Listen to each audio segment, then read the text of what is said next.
today I am going to do something that I don't often do. Quite often I teach, but very rarely do I preach. And they're not the same thing. So I'm going to begin with teaching, and then I'm going to get a little preaching, if you'll indulge me. And it's kind of a shift in my message, but in my own brain it seems to all flow together, mix, but we'll see how this goes. Parsha Shemini. There's a lot here. The shock was immense. For several weeks now, many chapters we have read of the preparatory moment at which God would bring his presence to rest in the midst of the people. 5 parshiot describe the instructions for building the sanctuary. 2 further parshiot detail the sacrificial offerings to be brought there. All is now ready.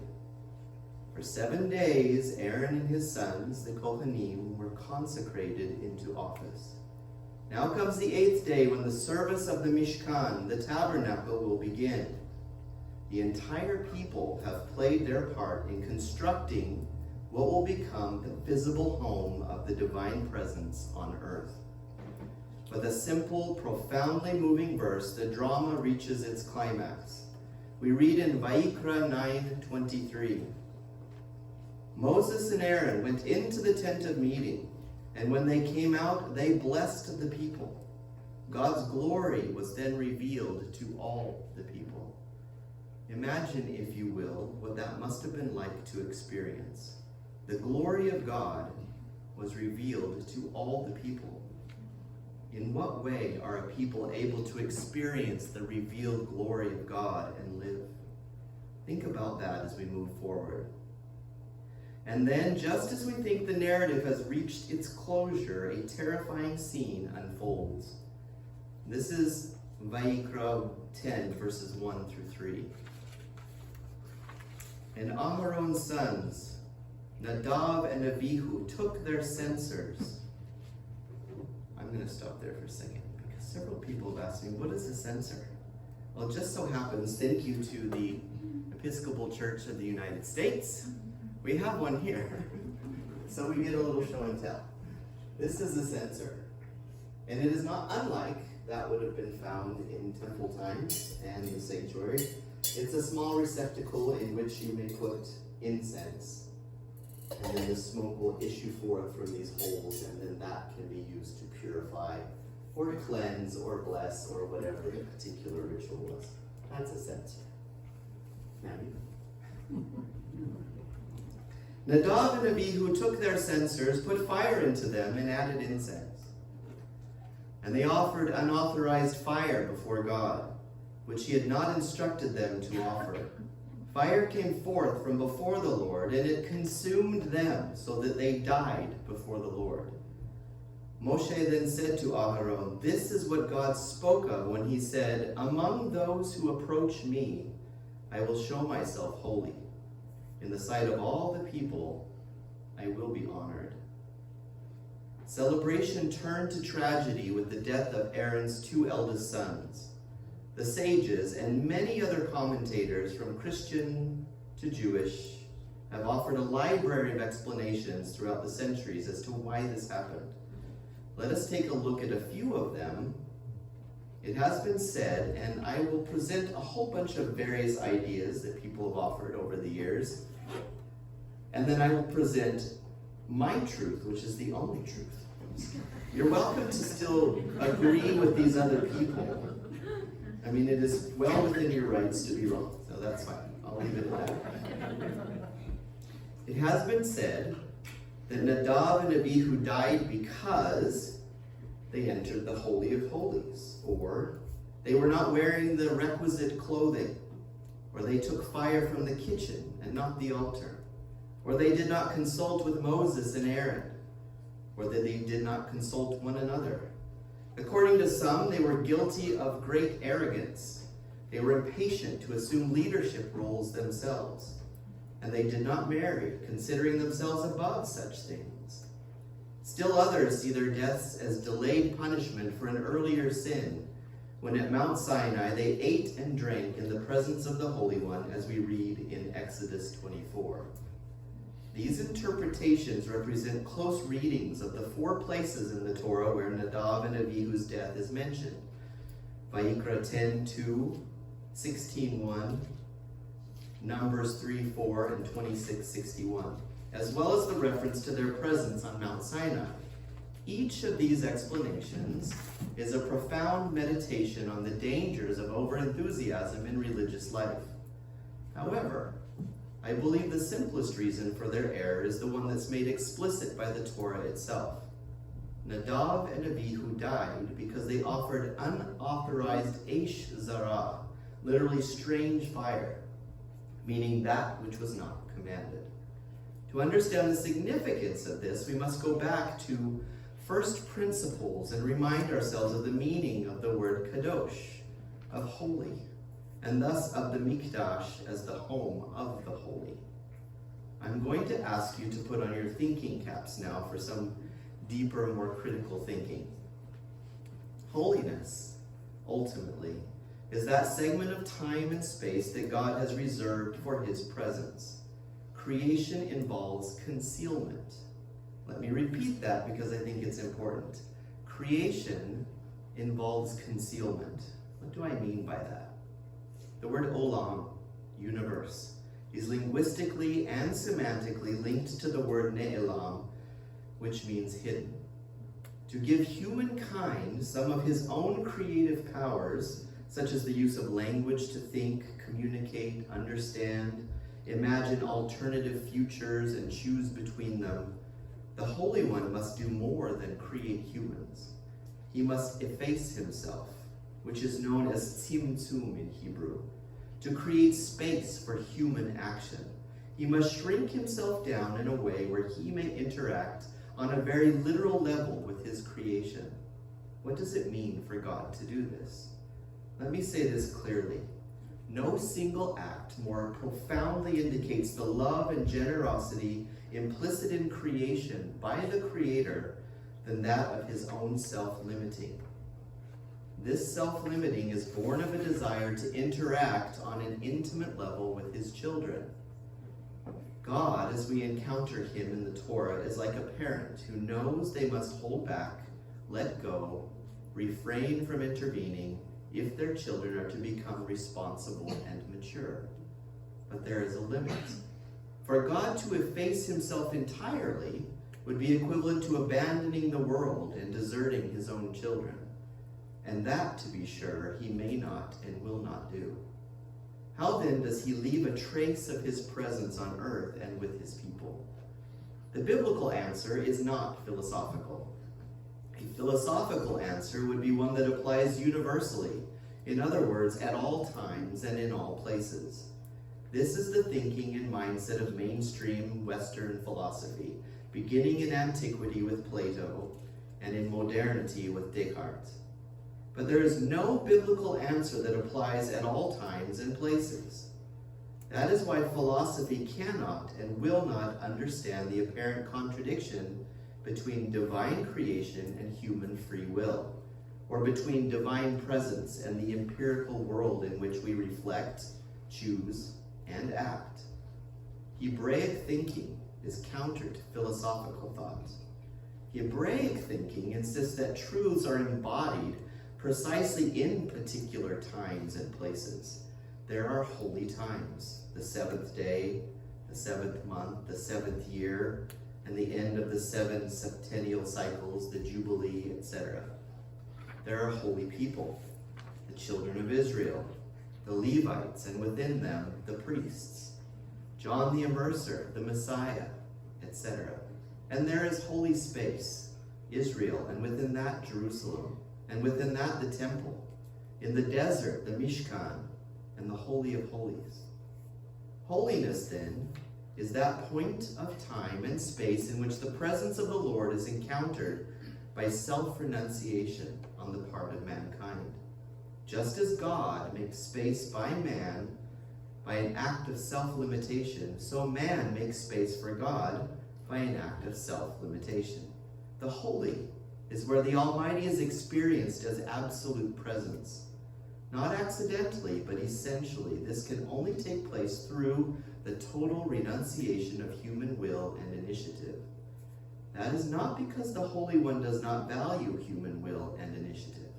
To the contrary, God has empowered mankind to use their will and initiative to become his partners in the work of creation. However, to be true to God's purposes, there must be times and places at which humanity experiences the reality of the divine. Those times and places require obedience.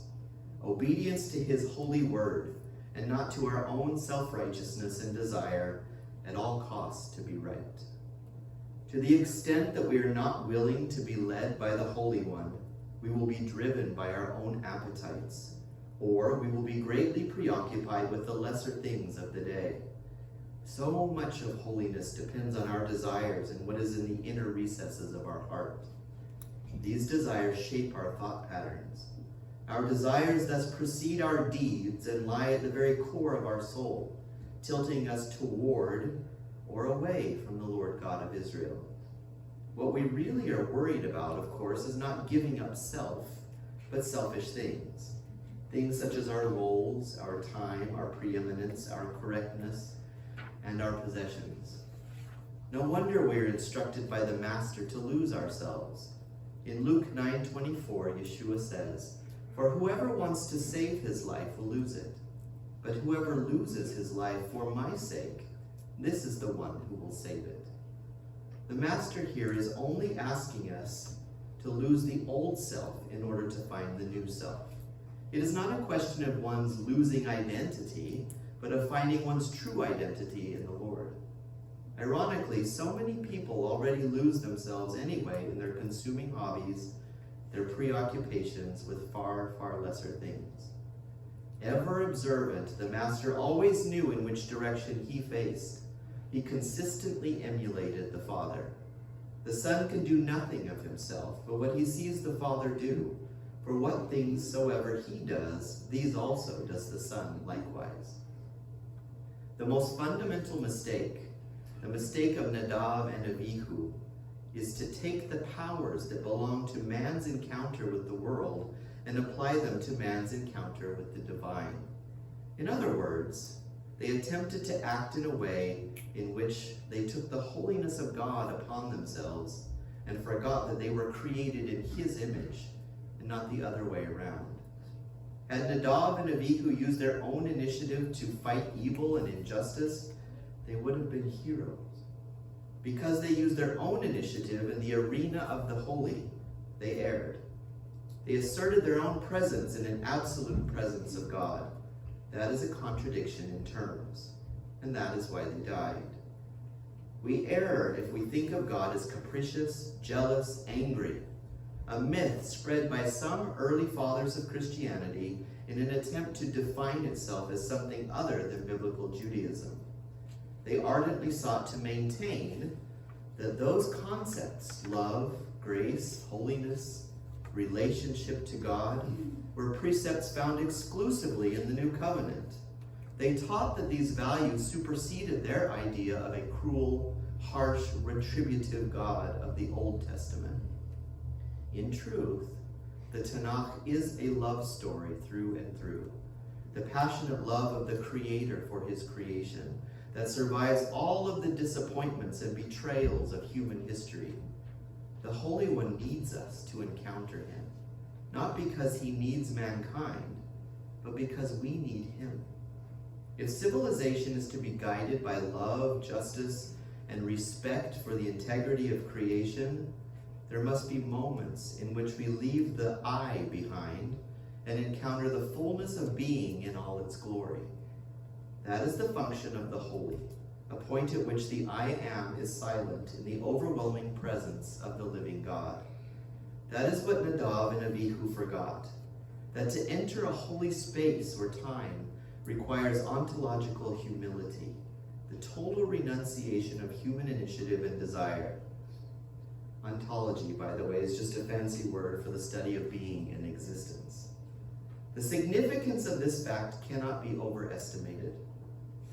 When we confuse God's will with our will, we turn the holy, the source of life, into something unholy, profane, and a source of death. This plays a critical role today in our interactions with people, especially, and here's where I get preachy, ready? In the arena of social media. But I'll get back to that in a minute. The story of Nadav and Abihu reminds us yet again of the warning first spelled out in the days of Cain and Abel.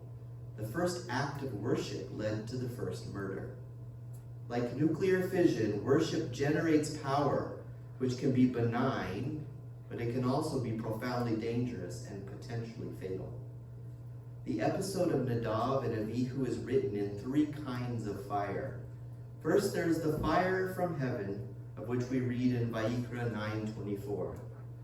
Fire came forth from before God and consumed the burnt offering.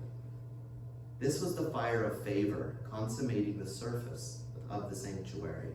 Then there came the strange fire offered by the two sons that we find in Vayikra 10:1. Aaron's sons, Nadav and Abihu, took their censers, put fire in them, and added incense. And they offered unauthorized fire before the Lord, which he had not instructed them to offer. Then there was the counterfire from heaven found in Vayikra 10:2.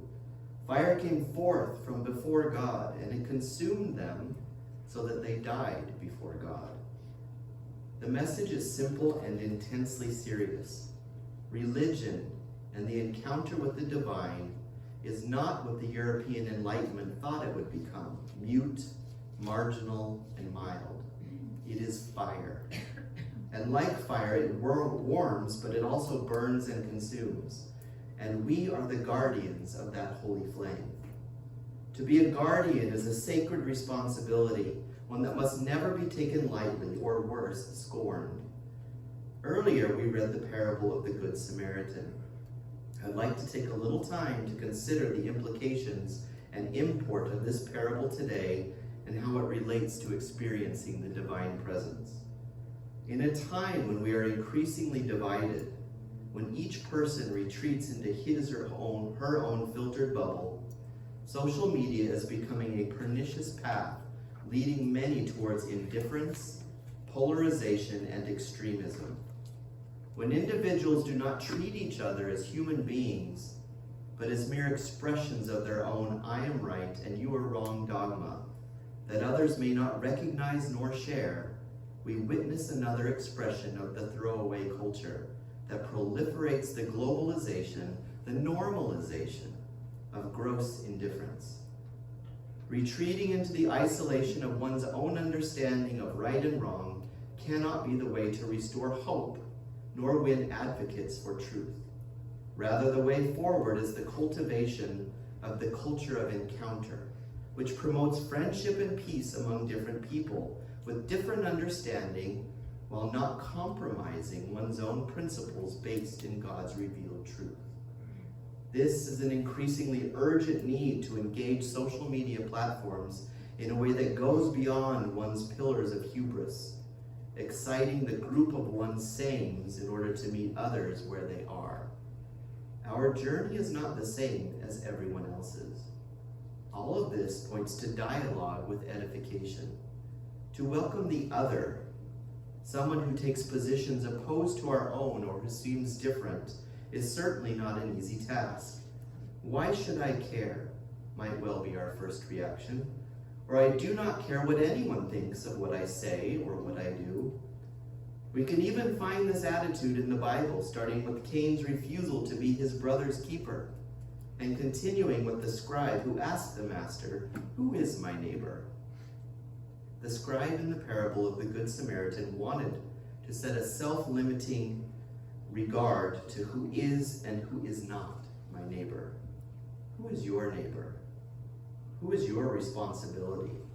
And what is your responsibility toward them? In the Master's story, who are the priest and the Levite today? How often do they represent our words and our actions? It seems that in our need to find justification for our own indifference or our own need to be right in all things, we draw a line between us and them, between someone I have to treat with respect and someone I can ignore, slander, libel, or tear down. In this way, almost imperceptibly, we grow incapable of feeling compassion for others, as if their sufferings were their own responsibility and none of our business. What better way to do this than in social media? How often do we say things online that we would never say to a person's face? How often do we pass by on the other side, like the priest and the Levite? We become callous, or worse, complacent. This is born out of an erroneous idea that we hold the corner on God's truth and that we alone are arbiters of righteousness. I cannot help but think this causes grief to the Father's heart. He sees us treat others not as children created in the holy image and likeness of God, but as mere objects of our self-righteous scorn, to be smeared and dragged through the muck and mire of the social media wasteland. The parable of the Good Samaritan instead challenges us to confront this online throwaway culture and help each other to step out of our comfort zone by making a voluntary effort to see and reach out to the other. This is only possible if we empty and self-limit ourselves, understanding that each one of us is part of a wounded humanity, and remembering that someone has looked on us and has had compassion for us. It is only in this way that we can, and indeed should, be the ones who make the first step in overcoming indifference. For we believe in a God who is not indifferent, nor a respecter of persons, but rather causes his sun to rise on the evil and the good, and sends rain on the righteous and the unrighteous. We should be the ones who stop asking, how much do I really have to care for others? Or what is the least I may do to serve? And begin instead to act as neighbors, rejoicing in them, rejecting the malice of exclusion, and rebuilding a holiness of community. We must be the ones who move from the understanding of social media as an individual experience to one that is founded upon mutual encounter, which fosters hope, logic, the Holy Spirit, and abiding love. Instead of acting as autonomous individuals, producing content and reacting to information, ideas, or images shared by others, we need to ask what we can do to co-create healthier online experiences where people can engage in conversations and overcome disagreements with a spirit of mutual listening. It is far better to light a candle than to curse the darkness. Everyone can participate in bringing about this change by engaging with others and by challenging themselves in their interactions and encounters with others. As believers, we are called to be communicators who move intentionally toward holy encounters. In this way, we can seek for formation of real relationships and build real community. We nourish our relationship with the Holy One. How much time and energy do we spend on social media in order to meet our own need to be seen and validated? Yet what we are called to do is make his name known and to proclaim his glory, salvation, and marvelous works. When we act reprehensibly toward others on social media, making them feel small for their ignorance or their place on the road to sanctification, we offer strange fire before the Lord. We must balance our divinely given mandate to share the truth of the gospel with that of approaching our neighbor and our God with humility that is becoming of a disciple of the Master. And I'm done preaching now. So, whatever tomatoes you have to throw, now is the time.